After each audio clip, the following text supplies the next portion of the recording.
刚来的时候，你听到那个净土哈，那我很想明白，就是说这个观点呢，你是怎么产生的？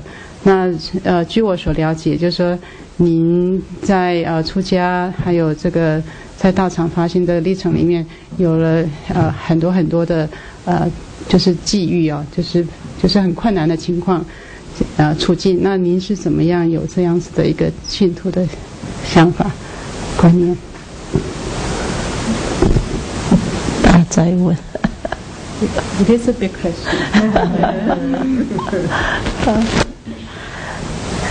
我们听过我们最近讲说心静就佛土静嘛。Have you heard of the Burma Curtis Sutra? It says when the mind is purified, so is the land. 心静就佛土静。好，那或许你会说啊，那么多的困难，心什么静？心是无常的啊，那些烦恼啊、困难起来，它生就灭，生就灭。你要了解那个无常的道理，就不会被它所困。You might puzzle why one is able to maintain a peace of mind when so much difficulty keep popping up, and if you have that kind of feeling, it's because you are not aware of the truth of impermanence. If you realize whatever arises passed away, then you are able to maintain your peace of mind. 这是自己心里面的，叫做你要用法来强壮自己嘛。佛陀教我们时时用三法印来印证你的心是在正道上。那除了这个之外，菩萨呢要常常心系众生苦。So as long as we are aware of the in Chinese tradition called the 3 Dharma seals or the 4 Dharma seals, and then we are able to maintain certain stability of the mind. And also in Mahayana teaching is emphasized about a Bodhisattva practitioner should always have a sharp sensitivity about people's sufferings. 所以菩萨的精神里面有一句话很重要，也就是大家常提到菩提心。什么菩提心？就是我们不为自己求安乐，但愿众生得离苦。好，所以你想到我算什么啊？这是无明起的烦恼啊！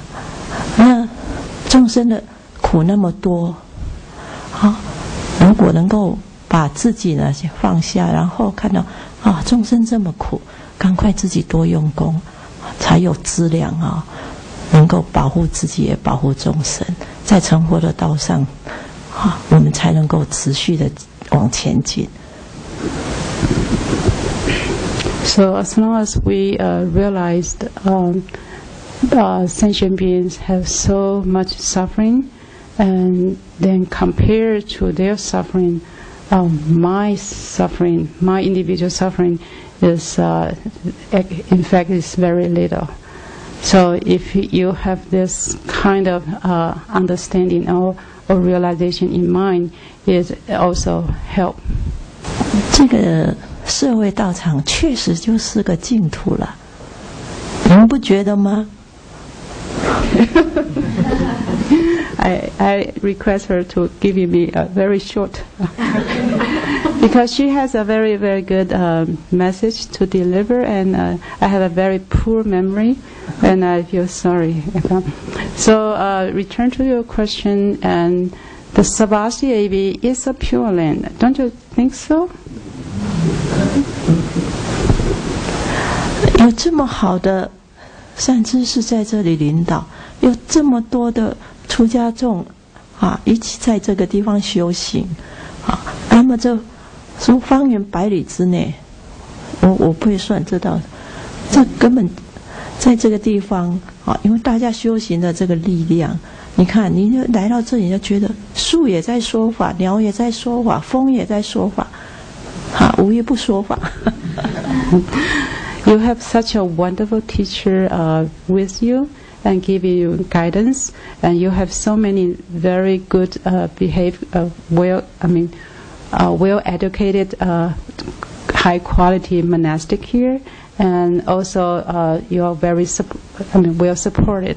And don't you feel when you come in here, and even the tree seems like give you a certain message of Dharma, and the birds also give you a message of Dharma. It's like a pure land. The back of the yeah.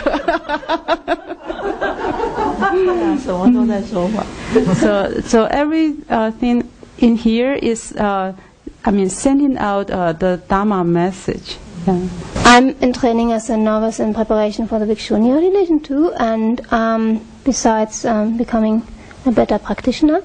And my question is, what in the Chinese tradition is suggested or part of the training to prepare yourself to become a Bhikshuni, besides learning and following the precepts? And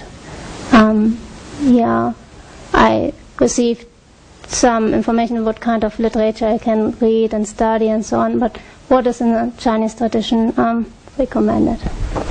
我目前为止是一个时差摩纳，那我正在为我将来受比丘尼做准备。那想请问一下，汉传佛教如何准备他的这种戒指？就是除了他需要发心啊这些。有没有一些东西我应该读、应该做的一些准备？我想这个汉传跟藏传应该都不会差很远。I don't think the Chinese tradition on this aspect is much different from the Tibetan tradition. 那在我们的话就是你这。比如说你这2年之内要去受大戒之前，你的信心要很坚定。那信心坚定要透过很多种的考验，比如说生活上的磨练、执事上的互动，还有呢，解门上你要多读高僧传，还有你要拜佛。像我们的话，要拜2万拜，至少。才可以去受大戒。 So they are in Chinese tradition we have a lot of trainings. So for example, during this time you should, in terms of knowledge, it's very good. You read many past practitioners' biographies. And also you do a lot of in a daily life the training. Train yourself to be harmonious with others, and also train yourself when you have been assigned to certain work, and that is also a training of ourselves.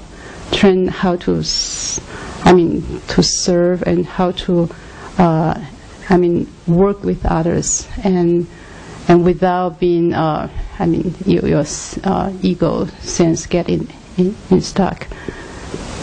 And also we require our candidates to do a lot of prostration, and I think the minimum number is 20,000. 有没有想通？其实。这个磨练有的人都觉得我干嘛要做这么苦啊？这么苦我就不要出家。其实那些苦是什么？是在降服我们的骄慢。人共高我慢，很容易抬头，放不下身段我以前是个老师，我来这边当你们的仆人啊，没了，对不对？那种骄慢心就说，那你怎么修呢？所以你要怎么无我啊？那个我那么大，跟这个三法印跟佛法这些就违背了，所以你要怎么无我？就从这些知识里面，把你的骄慢心降服，然后你懒惰的时候想，赶快提起来要精进，怎么精进？如果没有分配工作，没有分配知识，你就想，哎呀，太好了，赶快把它睡一觉。那有那些知识工作，这些还没完成，这耐力啊就被磨练出来。那这个呢，就是慢慢把你内心那个八正道的力量要养出来，你才能够当一个真的僧团里面的大人，或者你怎么样去担当如来家业呢？ The purpose of the training is to strengthen our faith in the Triple Gems. And for example, in daily life, and we have a lot of problems, especially like arrogance and pride. And so sometimes we will think, I used to be a teacher, and how should I be a server to you? Something like that. We have certain kind of pride or arrogance, and so then you realize, if with that kind of mental attitude, how can I be a spiritual practitioner? And so you realize you have to reduce that kind of problems.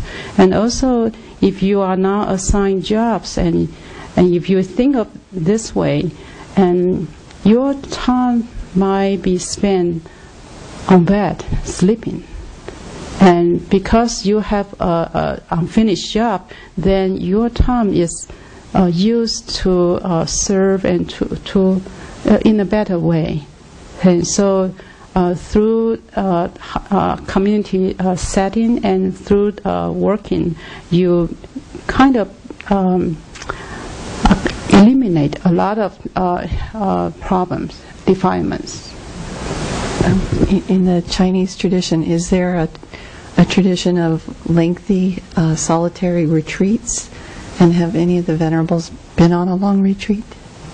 请问一下，在汉传的佛教里面，有没有比较长的就是单独的闭关？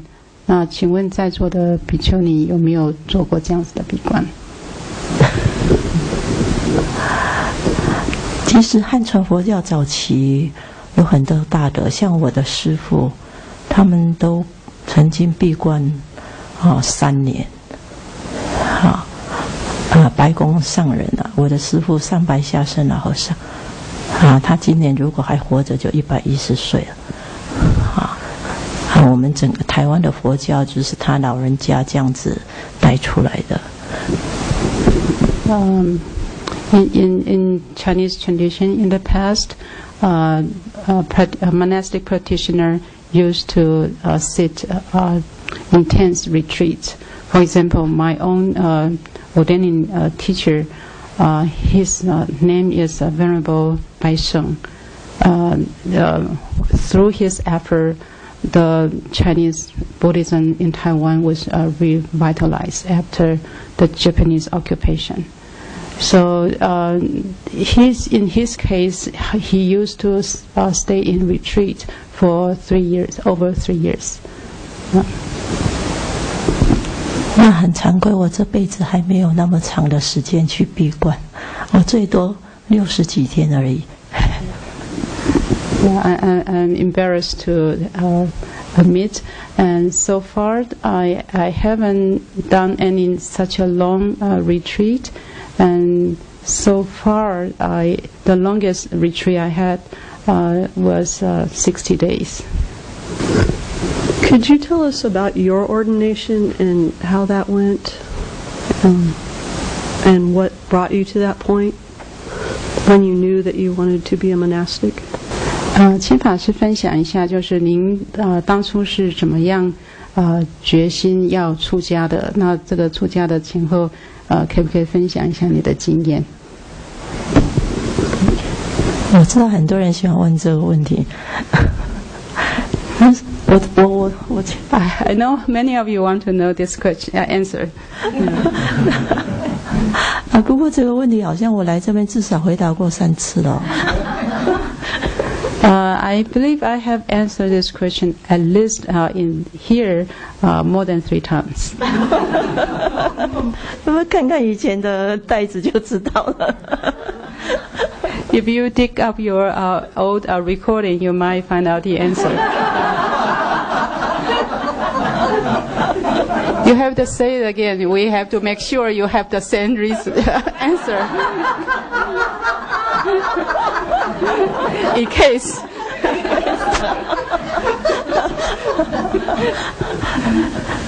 这种事情也不能编造啊。I don't think my answer will be different because it's not my speculation. It's not a story I make up. 想要知道哪一方面，我觉得这个讲起来会很长。Can you further narrow down your question? Because if I use the time to explain the whole process, it will be quite lengthy. At what point in your life, what circumstance brought you to the point that you felt that the monastic would be your path? Is that specific? Okay. 就是您在人生的是哪一个点，你肯定好像出家是你一个最好的选择，就是你的选择。其实我以前跟你们讲也是很爱漂亮，我们家是开百货的，我爸爸都会把最漂亮的衣服让我穿当模特儿。那我学佛。Yeah, I used to be like most of you here. I like to beautify myself, and my parents have a store, and they sell clothes. And my dad used to give me the most beautiful one to ask me to wear, so I be a model.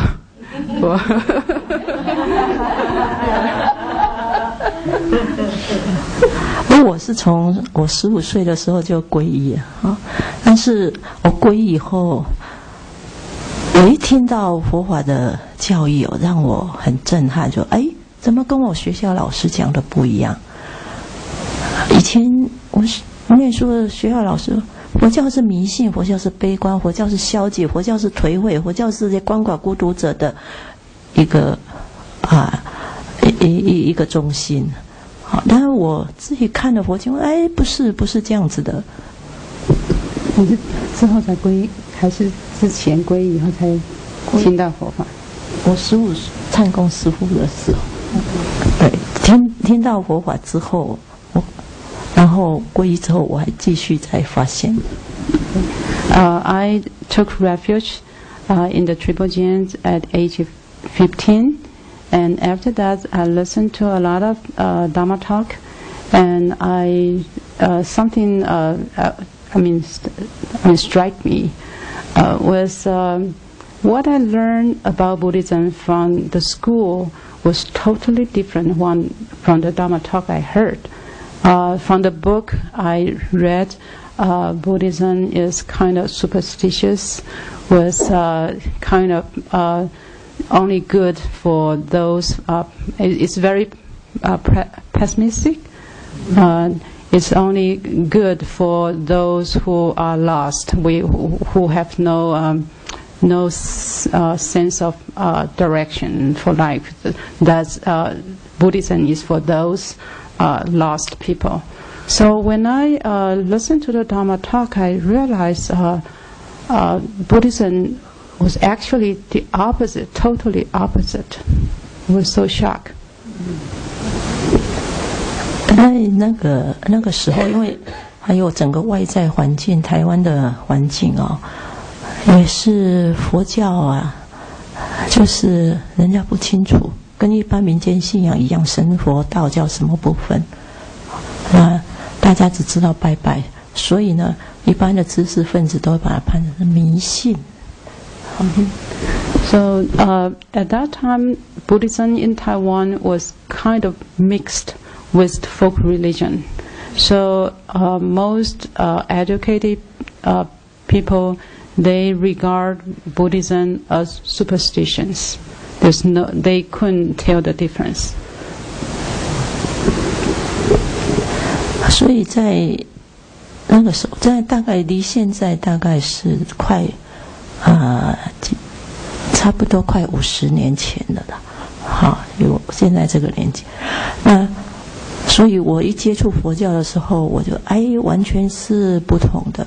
好，然后呢，再看到佛教的这种情况，最重要，我想那佛教这个被人家误解这么深，那佛教的教义这么好，没人知道，所以那时候就有一种心说怎么样让佛教的形象改变，怎么样让佛教的体质可以改变，就是有这样的一个种子在心里面，所以一直到这样学佛，跟着我师父学佛的时候，就是唱功师父，我皈依第一个师父是唱功师父，他也是圆寂了，90多岁的时候，3年前圆寂的吧。那个种子就在心里面想，我要怎么样帮助佛教？就有一种心，好像这个是你的任务佛教被打压，佛教被误解，你要怎么样提升佛教的形象改善佛教的体质。So when I first encountered Buddhism, I have a sense of kind of responsibility or mission in me. I feel Buddhism Dharma was so good, but why it was so mistreated or seen it as a poison or superstitions. So I have a sense I want to correct that. I would like to the true face, the true meaning of Buddhism be known. So I think that the first master I take refuge with was Venerable Vinaya Master Venerable Chan Yun. He passed away about 3 years ago at age 93.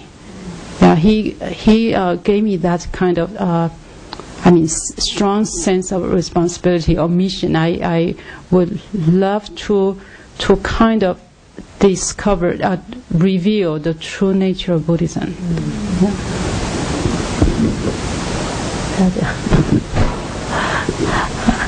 所以在那个时候我就很认真的学佛三皈五戒吃素，然后甚至办很多的活动，因为我的师父唱功师父他是比丘，他不度女众出家，然后那时候不知道去哪里出家，也没有人要度我出家，所以我只好很认真的去办什么儿童营去办什么大专营去办什么营活动，然后就是要把佛法推出去，这样一直到So after that, I was quite active. I was trying to have different programs for college students, for children, for different kind of people to invite them to know about Buddhism. 然后直到因为一直想出家，都也没有人要接受我出家，就是不像你们这么幸运了。而且我们那时候要出家，我的父母亲看我这样子就知道这个人可能会跑去出家，所以他千方百计的阻止我，甚至说如果你出家要断绝父女关系，要怎么样，有很多很强硬的字眼让我不准去走这一条路，那我也就乖，所以一直等到后来偷跑出家。Yeah, I have a strong desire to become a monastic, but my teacher was a monk. He refused to take female disciples. So I ended up helping a lot of people to learn Buddhism. So my parents sense about my enthusiasm about Buddhism. Let my parents worry. So they gave me a lot of threats. They threatened to sever the parent-daughter relationship if I become a nun. So a lot of very strong words and strong threats was given to me at that time. So compared to my situation, you are extremely lucky when you are well supported, well encouraged, and you have a teacher ready here when you want to join the Sangha. I think about 50 years ago, it was not there in Taiwan. 所以你们是很幸运的哈，要好好珍惜这个因缘。像我们那个时候真的没有，而且我这个强烈的非出家不可的心哦，一直到我受了师范教育以后，然后当了老师，我就觉得对，还是应该宗教师、三界的导师，真的才能够报佛恩，才能够帮助佛教。现出家身才能帮助佛教，要不然的话，我如果去结婚，就只是帮助一个家庭而已，那资源太浪费了。So the sense of responsibility was greatly strengthened after I received my teacher's education in college. I was trained to be a teacher. And I realized the teacher I should become should be a Dharma teacher, because I would love to teach people about Dharma. So only by expounding Dharma can I repay the kindness of the Buddha. 差不多。So I guess how did you deal with the sense of obligation you have to your parents when you finally decided to join the monastic life? 那请问法师，您是怎么处理您对你父母亲的这个责任呢？这份责任感你是怎么处理呢？当你决定要出家的时候，亲情难割舍，但是呢，你要以我们世俗来讲，一辈子要报父母恩也报不尽，在经典里面也有说。然后在佛经里面呢说，出家是最好的报恩，可是这个亲情很难割舍。后来我出家是用逃跑的，因为释迦牟尼佛就是我的榜样，他也是半夜偷跑出家的嘛哈。Yeah, it is true. It's hard, very difficult to kind of excuse myself about this. But when I contemplate on this, I realize perhaps being a monastic is the best way to repay the debt of my parents, toward my parents. So I think about Buddha. The Buddha ran away in the middle of the night. So when I became a nun, I also have to run away in the middle of the night. Yeah. So Buddha is my example.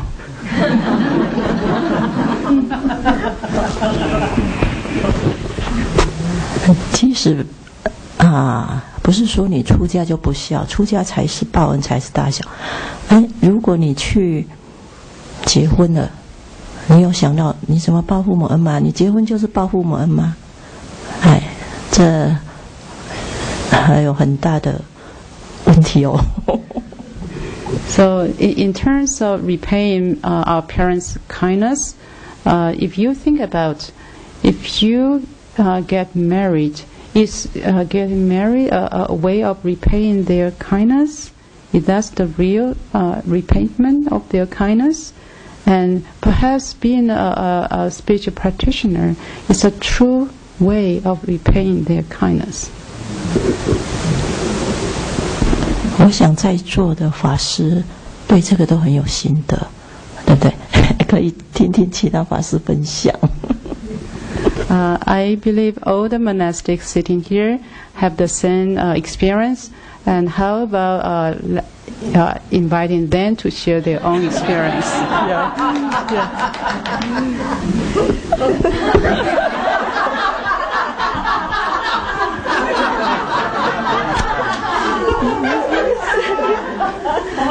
Mine is short. I ran away in the middle of the day.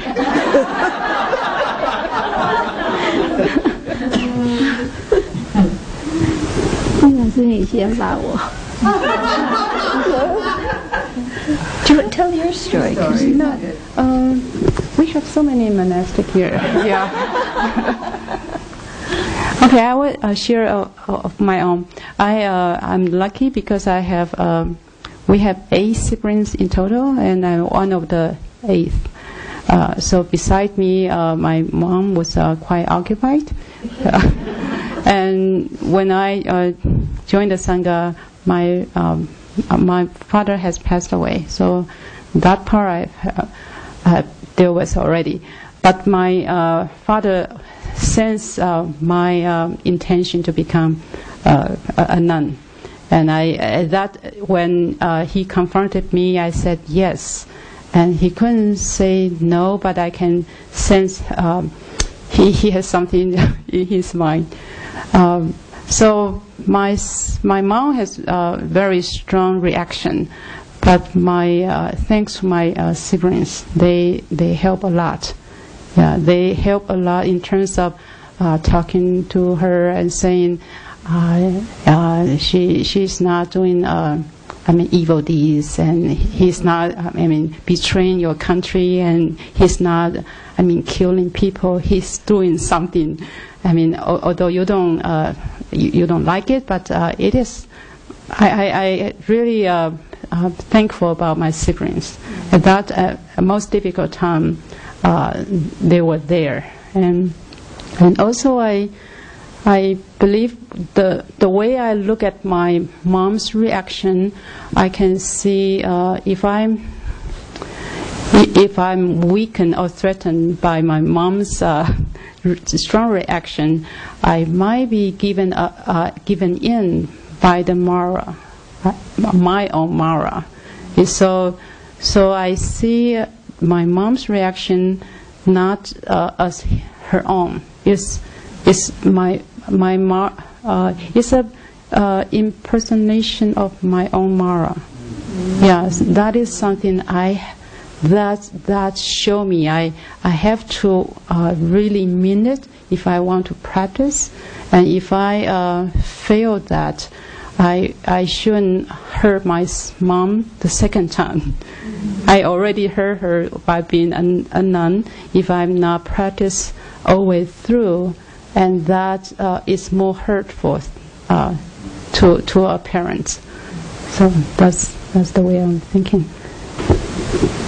这个问题就是出天下好像都会觉得说跑去出家没有尽到你做子女该尽的孝养父母的事情事实上实际的情形不是这样我拿我的例子，我有个姐姐，我上面有一个姐姐，她结婚了，结婚之后呢，她是她怎么样的业缘吧，她跟她的先生这个处得很，结婚后才发现处的问题很多，然后从小就非常的处得很不好，然后现在连他的孩子从小就是在一个不是很祥和的环境长大，所以孩子长大之后呢，人格也是有一点扭曲。所以我妈妈呢，不止担心我姐姐，还担心到她的孩子。那我的情形呢，是我出家一段时间之后，我过得很好，心觉得非常的祥和。那我就是带我妈妈学佛，然后叫她去参加八关斋戒啊，叫她诵经啊，叫她皈依啊。所以她反而因为我这样的给她引导呢，她的内心得到一个稳定的力量。所以她现在能够这么稳定，事实上我觉得是跟她学佛有很大的帮助。所以这个问题呢，是实际看不是这个样子哈。当然我觉得例子是特例，但是你也听到很多，事实上问题真的是你不出家就会比较好吗？很难讲的。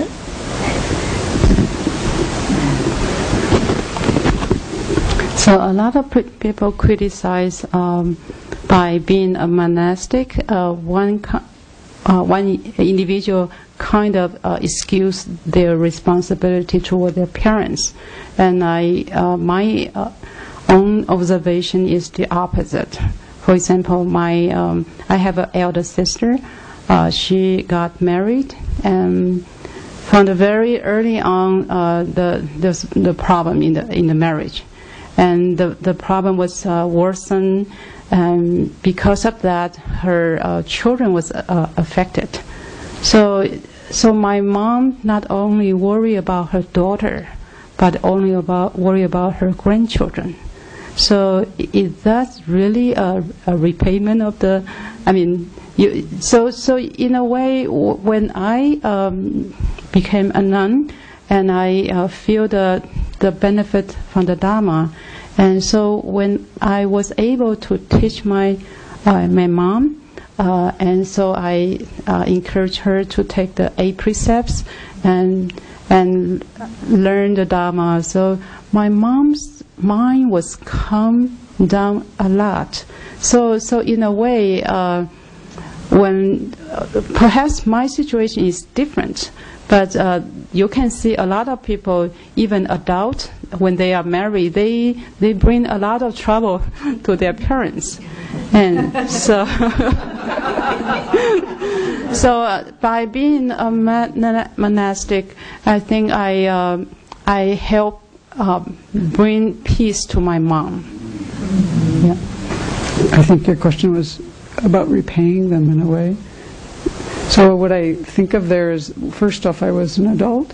I was, older, and I was raised to think for myself. So they had to kind of deal with that because they raised us that way.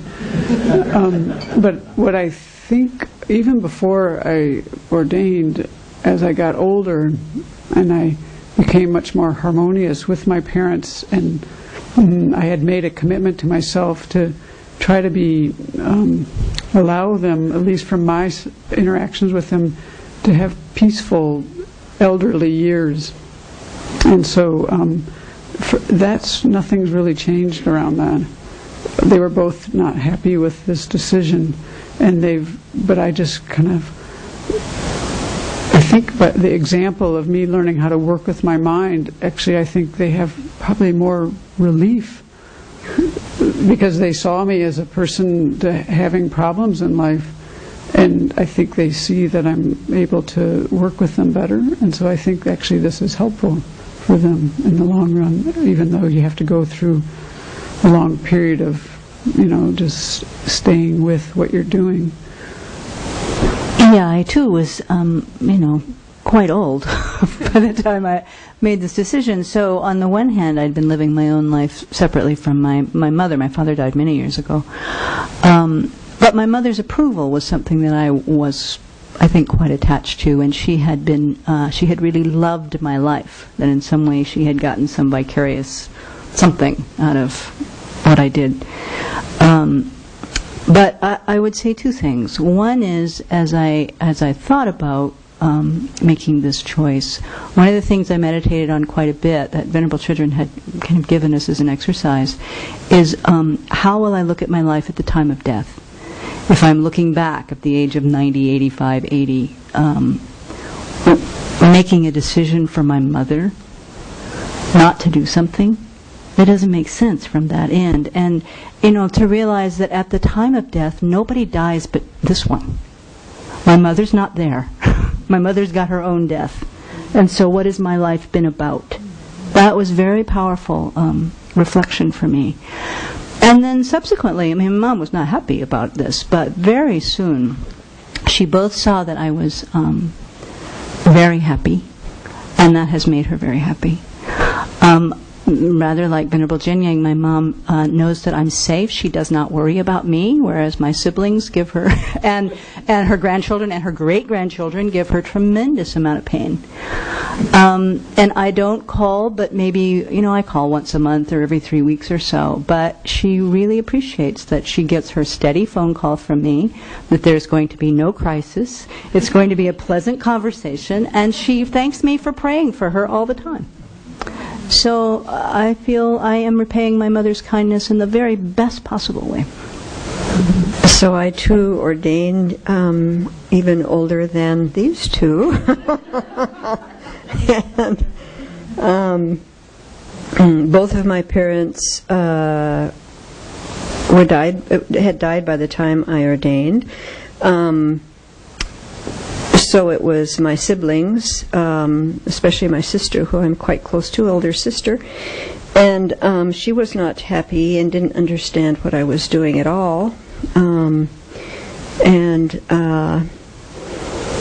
over the years, this sister of mine, who was very Christian all of her life, ended up taking refuge with Venerable Children. So. And her eldest son, my nephew, also is now a Buddhist. So I have actually great confidence and faith in the power of the Buddha's teachings. And I think also, like Venerable Bhikshunis said, that they saw the change in my mind and in my actions based on what I was doing. And that spoke louder than anything I could ever say to them, I think. My mom had passed away when I ordained, and I never asked permission. I just did it and then told my dad. But I don't have a lot of contact with them. It's not that there's fight or whatever, but it's just the way it is. And the last time I saw my family was in 2009. Yeah, and I haven't called my dad for a few years, so I'm overdue. Oh, both my folks have been long gone. But one of the things that my dad, even till the very last, the last conversation I had with him, is that it was, this was the child that always did things different. I didn't do the married thing, didn't do the kid thing, didn't do the college thing. I was kind of the one that was contrary to the kind of way the stream was flowing. So when I met the Dharma before my dad, it was a few years before my dad died, he just said, Nance, I've always known if you know whatever you want to do, you're just going to go ahead and do it. And so as long as you're happy, I'm happy. So that was kind of his kind of blessing before the fact of me actually ordaining. And then as far as family goes, I have a twin brother in Pennsylvania that's not quite sure what to make of me. But, there's not too much contact. And then Jane she's always been she's really played the role of big sister quite well. I mean, she's really always been kind of the wise person to help me work things out and clear things up.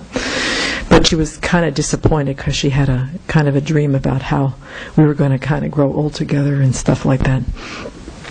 But over the years, she's come here a number of times, mostly to support me, to just kind of visit her sister and stuff. But in the past 2 visits, and particularly the one that she had last month, I think she's made a really strong connection with Venerable. She loves this community. She just loves the people. And she's always professed to be an atheist, although she's got quite a bodhicitta heart. She's got a very compassionate heart, wonderful with people, and takes suffering straight on without, really a lot of courage. So this time around, I think I saw well, first of all, she saw that I was happy, and I think it got to be not feeling disappointed about not having me in her life, but being curious about what was going on in Semke's life that had changed her, that made Semke have more joy and more happiness that she'd ever seen her have. So I think she's exploring it totally from her own side on how she can really bring some peace and some joy and some light in her own life and mind. So I think she's coming to it on her own terms in a really beautiful way, and I saw her much more open this time than I've ever seen her. And she comes now for herself besides just her sister, and to keep connected with Venerable.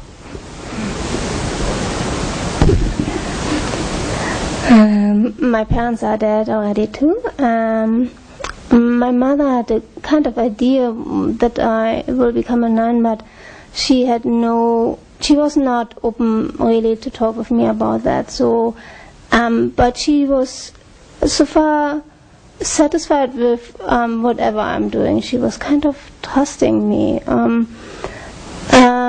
Since I'm at the Abbey now since 2 years, I had no contact with my siblings. Only via emails or a little bit. I had no talk with them, so I don't know how it will change the relationship.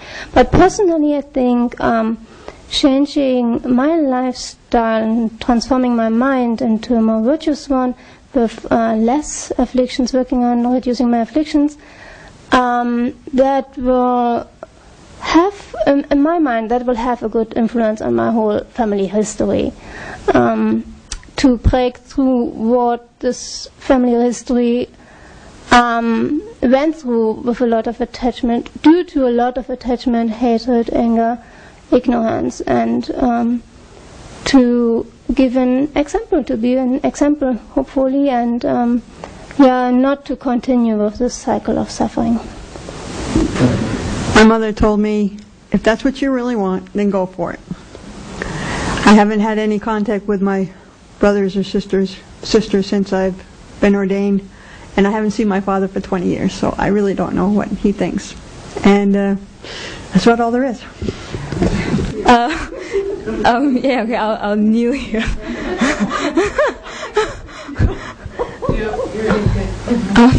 Okay, well, when my mom first heard I wanted to ordain, that was some years ago, she immediately cried and asked what have I done wrong in raising my children.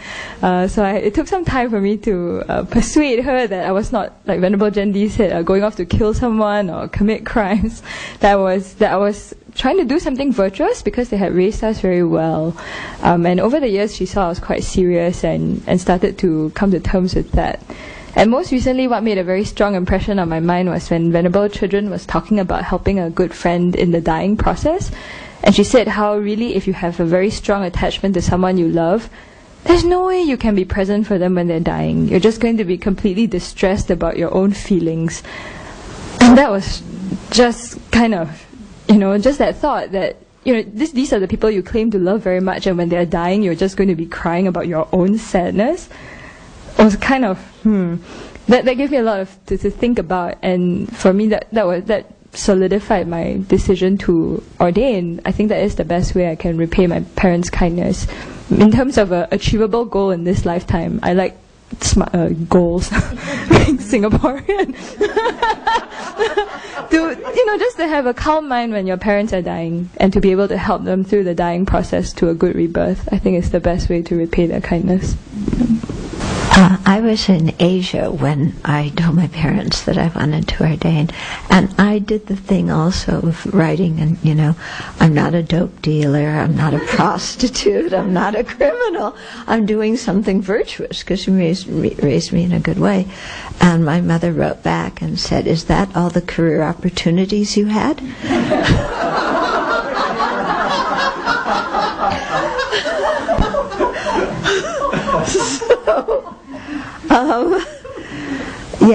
So my parents actually, they were quite upset. I was 26 when I ordained, and they didn't speak to me for many years. And then occasionally they would call when something would happen, and I would see them then another 3 years would go by with no contact. And then in 89, when I came back to the U.S., we started having more contact. And my mother got very impressed with the fact that when I toured around, people would pick me up at the airport.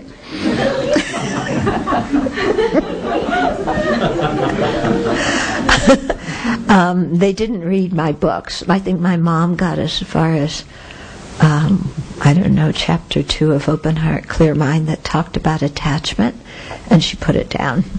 And my dad and brother and sister never picked up my books. But, you know, they're used to me. I'm just the strange one in the family. But they also know that my mom died a few years ago. My dad has Alzheimer's.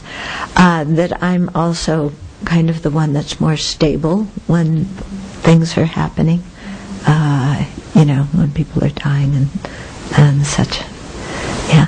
And in the process, I mean, I knew my parents were so upset, you know, when I was younger, and I knew they were very upset if I ordained. And I thought, you know, I could live the life of, because I was married before I met the Dharma, no kids, but married to a nice man that they really liked.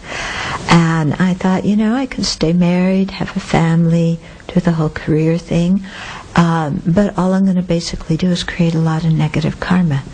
And then in my future life, I'll be reborn in a lower realm, and let alone not be able to help myself, I won't be able to help them either. Yeah?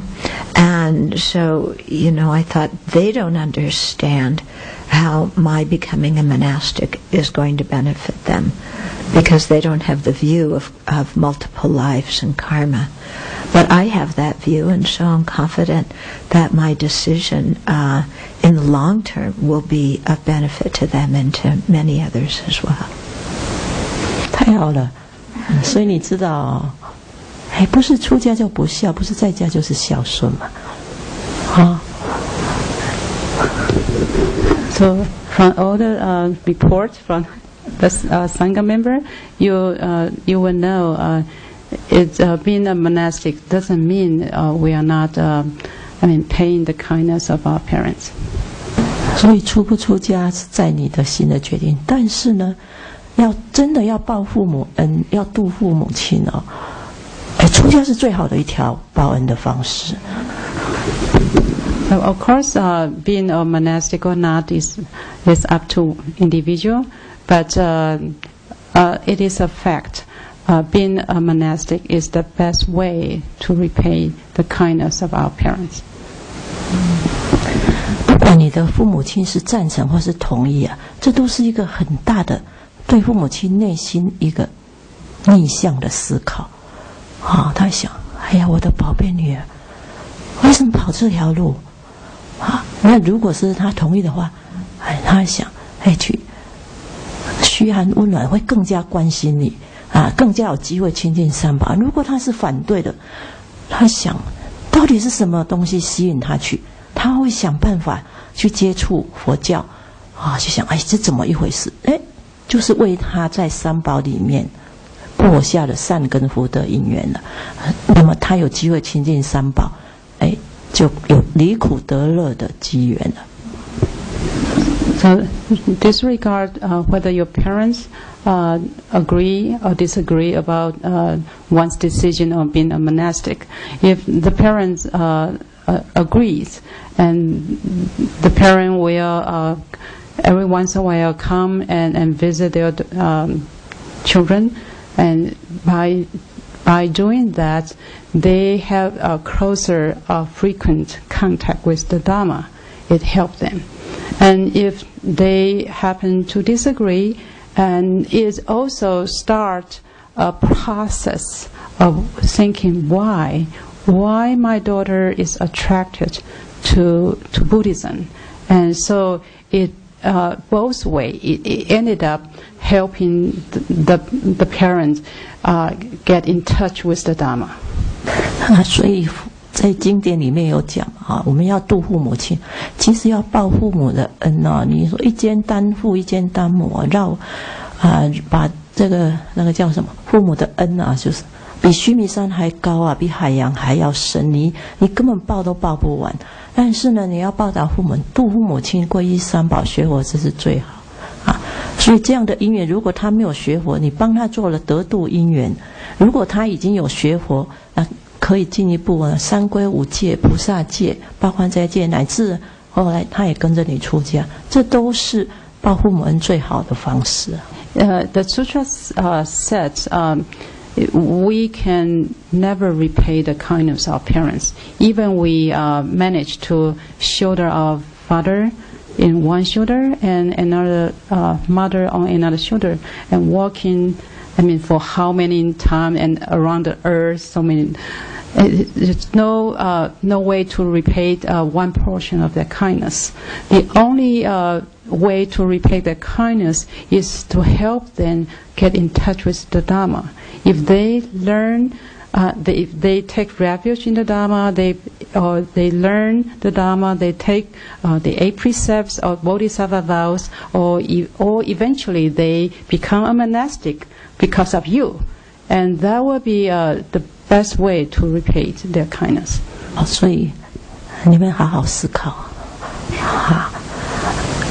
要出家越年轻越好。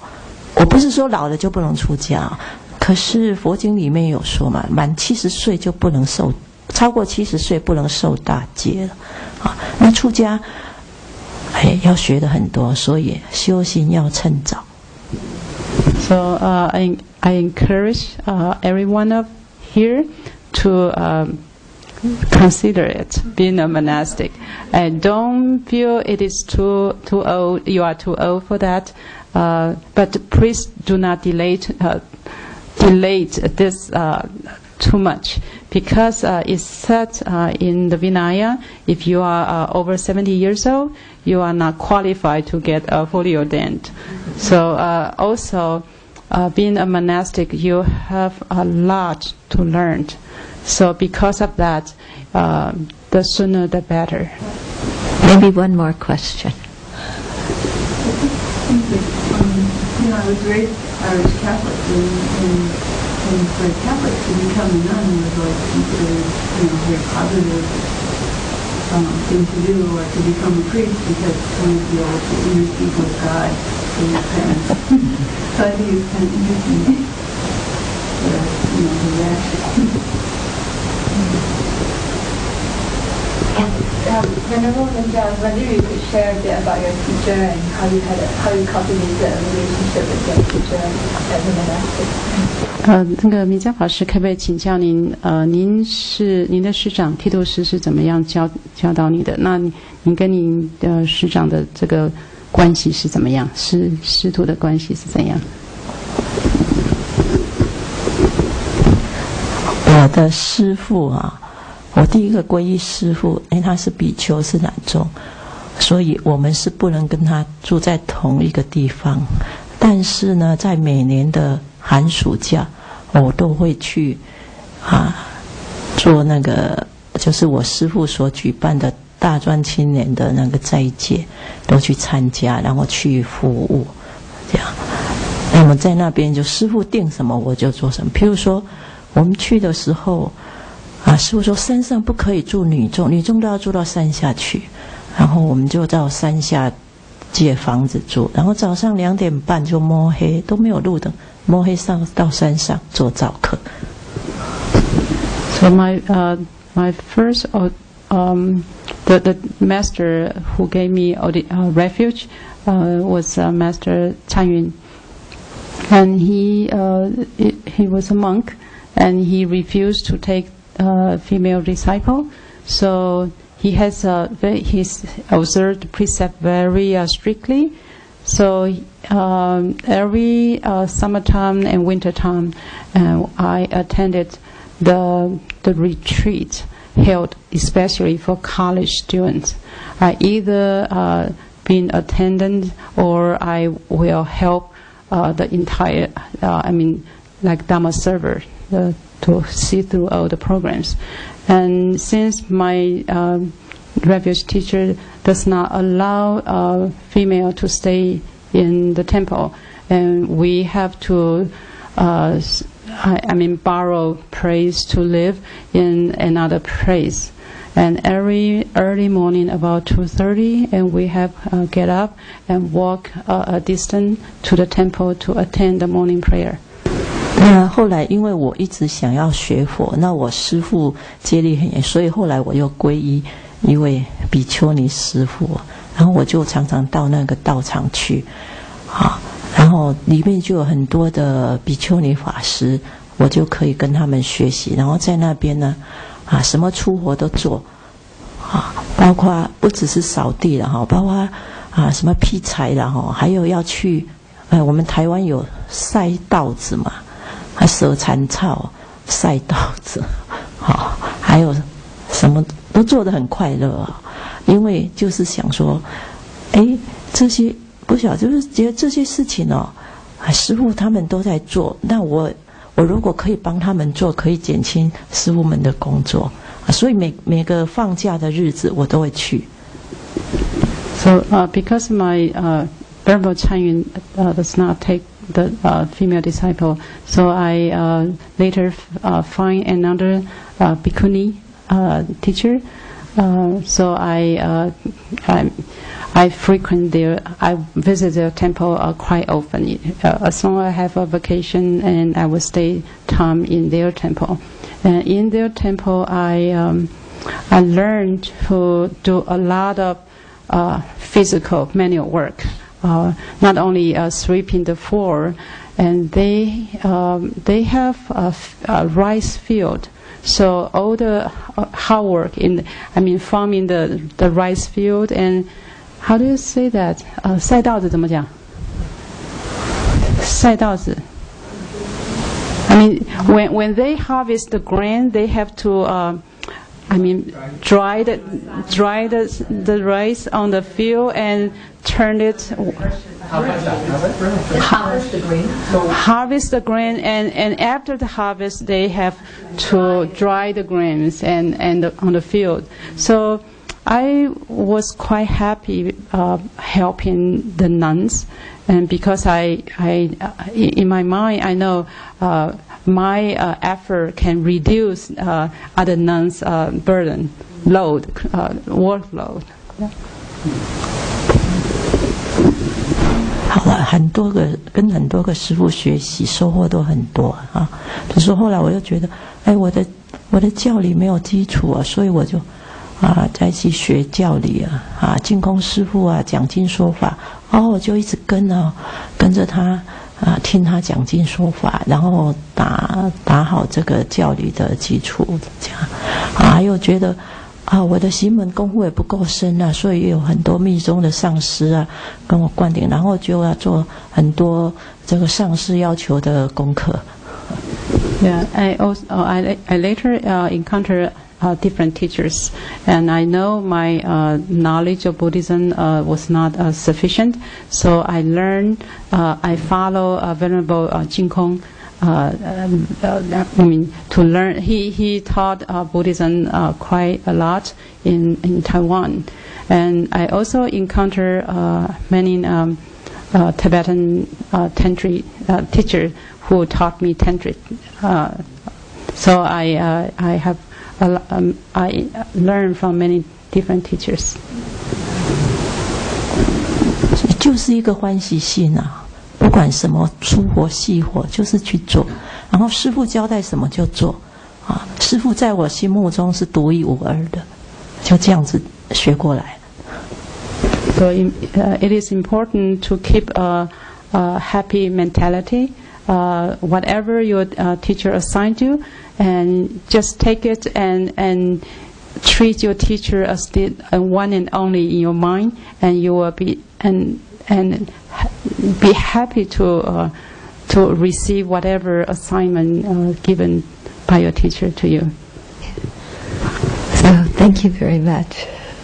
Yeah, thank you.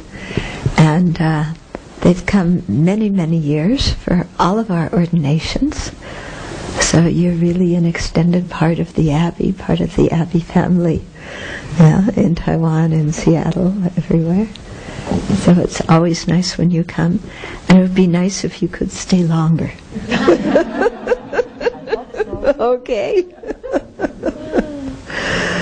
Yeah, very good. So, shall we dedicate?